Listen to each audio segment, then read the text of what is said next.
Para jamaah ahli masjid yang sama-sama mencari keridhaan Allah dan rahmat dari Allah Subhanahu wa taala.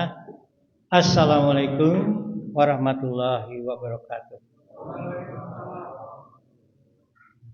Selalu puja dan puji kita sampaikan kepada Allah Subhanahu wa taala. Kita puji karena Dialah satu-satunya yang berhak untuk dapat pujian. Maha besar, maha suci, maha pengasih lagi maha penyayang.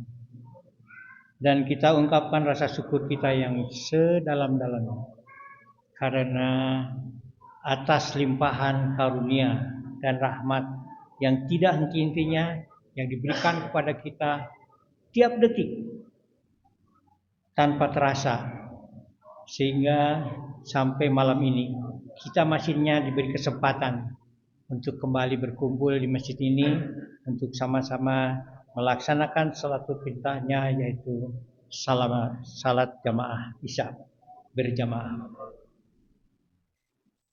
Para jamaah sekalian, 8 hari puasa yang telah kita laksanakan, mudah-mudahan Allah menerima semua amal kita, baik puasanya, sholat, dan tadarus Al-Qur'annya, dan kita tetap diberi kesempatan untuk bisa melaksanakan tugas yang dari Allah bebankan kepada kita ini selama 1 bulan penuh. Insya Allah, mudah-mudahan Allah mengabulkan permintaan kita ini. Para jemaah sekalian, dalam bulan Ramadan ini Allah yang Maha Pengasih lagi Penyayang sengaja membuat satu latihan yang diberikan kepada kita. Tegasnya adalah satu perintah yang diberikan kepada kita untuk melaksanakan puasa. Ya ayyuhalladzina amanu kutiba alaikumussyam kama kutiba alal ladzina min qablikum la'allakum tattaqun. Allah memerintahkan kita untuk berpuasa.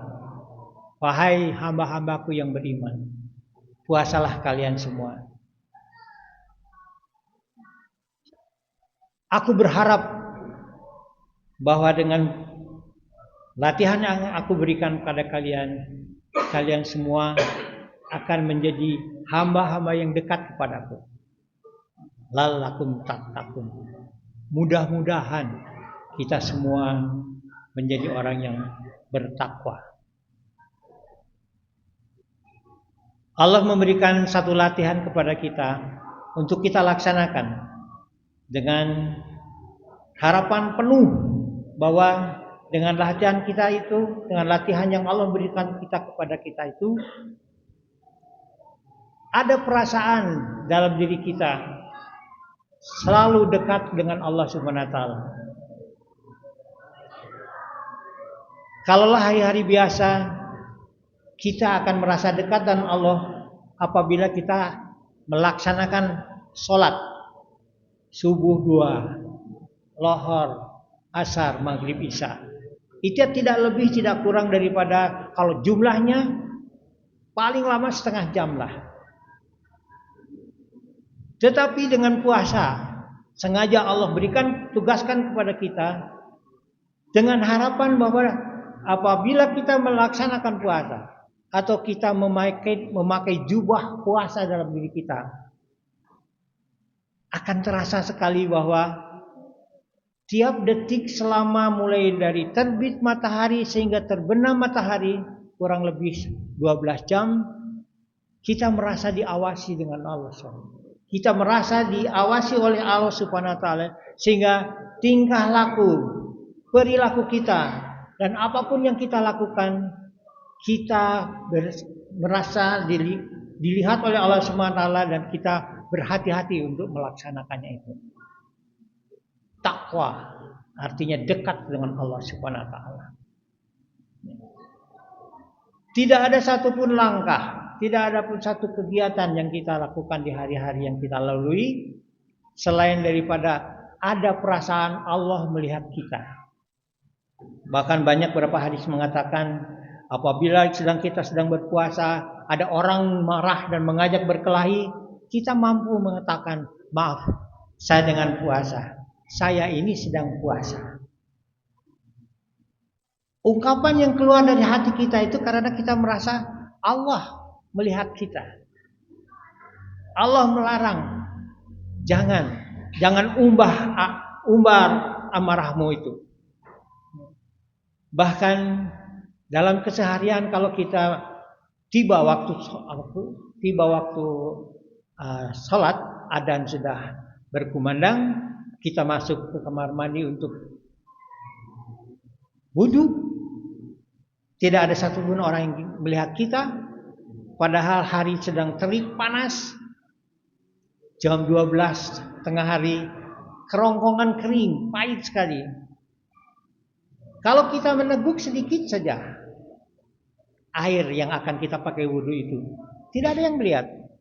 Tapi kita tidak berani melakukan itu karena Allah melihat kita. Ada satu kisah yang merupakan contoh bagaimana hasil daripada latihan yang Allah berikan kepada hamba-hambanya itu. Kisah ini terjadi pada pemerintahan Khalifah Umar. Seperti kita tahu, Umar bin Khattab, Khalifah kedua, orang yang sangat memperhatikan kehidupan rakyatnya. Seperti biasa melakukan semacam patroli atau jalan-jalan, dan satu hari beliau keluar dari Madinah untuk melihat situasi masyarakat. Tiba-tiba dia melihat satu titik hitam di kejauhan. Penasaran, beliau mendekati titik itu, dan ternyata titik hitam itu adalah sekumpulan domba yang banyak yang sedang diasuh oleh seorang hamba, seorang budak, kira-kira umurnya sekitar 15-16 tahun. Melihat itu, Umar terbetik dalam hatinya hanya untuk mengetahui sifat atau karakteristik anak ini. Maka didekatilah anak itu dan mengatakan, wahai hamba, ini domba punya siapa? Anak ini mengatakan bahwa ini domba majikanku yang ada di luar kota. Engkau lihat, engkau menggembala domba jauh dari kota. Tidak ada satupun yang mengetahui engkau ada berada di sini. Saya ingin, katanya, membeli 1 ekor saja. Bolehkah? Anak ini mengatakan boleh, tetapi Tuhan harus meminta izin dari majikanku di kota, katanya. Umar mengatakan, kota itu jauh, kita jauh dari mana-mana, tidak ada seorang pun yang melihat, majikan pun tidak tahu. Dari sekian banyak domba-domba itu, kalau engkau jual 1 ekor saja, dan mungkin kau bisa laporkan bahwa itu diterkam oleh serigala atau hilang, majikanmu tidak akan marah. Karena apa? Saya lihat domba kamu banyak sekali. Tidak, Tuhan. Tuhan harus minta izin dulu kepada majikanku di kota. Umar penasaran, dia bujuk terus kepada anak itu supaya bisa memberikan 1 ekor saja daripada domba yang digembalakan itu. Didesak terus oleh Umar, anak ini tiba-tiba memandang mata Umar dengan tegas sekali. Ya, aku tahu domba ini banyak, dan kalau hilang 1, majikanku akan marah. Dan tidak ada satupun yang ada menyaksikan kita. Fa'inallah, Tiba-tiba begitu. Anak ini mengatakan, "Fa'aina Allah." Kalau gitu di mana Allah? Umar mendengar perkataan anak ini, "Fa'aina Allah." Tersentak dadanya. Tersentak hatinya. Dia kaget, bergetar hatinya. Dia tahu betul sebagai hamba Allah, sebagai umat yang pertama kali dididik oleh Rasulullah SAW. Tahu betul sindiran yang dikatakan oleh anak itu, "Fa'aina Allah." Seolah-olah anak ini akan mengatakan, "Ya Tuhan, ya mah." Memang tidak ada satupun yang melihat kita. Tidak ada satupun yang akan menyaksikan apa yang kita lakukan. Kalau begitu di mana Allah? Bukankah Allah Maha mengetahui?